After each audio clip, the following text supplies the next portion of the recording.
Ring road LB એપાર્ટમેન્ટમાં કાપડ દલાલીની office ધરાવતા એક દલાલે બે વેપારીઓ પાસેથી રાજ્યની બહાર અન્ય વેપારીઓને ₹14.38 લાખનો માલ મોકલ્યા બાદ દુકાન બંધ કરીને નાસી છૂટ્યા હોવાનો બનાવ પ્રકાશમાં આવ્યો છે। ઘોડદોડ રોડ નીલકમલ એપાર્ટમેન્ટમાં રહેતા સુશીલ મૂલચંદ્ર જૈન કાપડના ધંધા સાથે સંકળાયેલા છે। 2 વર્ષ પહેલા ભટાર રોડ આદિત્ય કોમ્પ્લેક્સમાં રહેતો અને રિંગ રોડ એલબી એપાર્ટમેન્ટમાં સુખમણી ટેક્સટાઇલ એજન્સી નામથી કાપડ દલાલી કરતો સતવીર સિંહ ઉર્ફે ચીનુ અરોરા નામના દલાલે સુશીલ કુમારનો સંપર્ક કર્યો હતો। ત્યારબાદ રાજ્ય બહાર ધંધો કરવાની લોભામણી લાલચો આપી સમયસર પૈસા ચૂકવી દેવાની બાંહેધરી આપી સતવીર સિંઘે આપી હતી।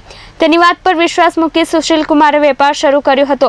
શરૂઆતમાં સતવીર સિંઘે દિલ્હી યુપીના વેપારીઓને સાડીઓ માલ મોકલાવ્યા બાદ સમયસર પૈસા સુશીલ કુમારને ચૂકવી દીધા હતા, જેથી સુશીલ કુમારે તેના પર વિશ્વાસ મૂક્યો હતો અને વિશ્વાસનો લાભ ઉઠાવી તારીખ 16/6/2016 થી 30/9/2016 દરમિયાન સુશીલ કુમાર પાસેથી સતવીર સિંઘે ₹12.50 લાખની સાડીઓ અલગ અલગ પેઢીના નામે મંગાવી ટ્રાન્સપોર્ટ મારફતે દિલ્હી, યુપી અને અલીગઢ ખાતેના વેપારીઓને માલ મોકલી આપ્યો હતો।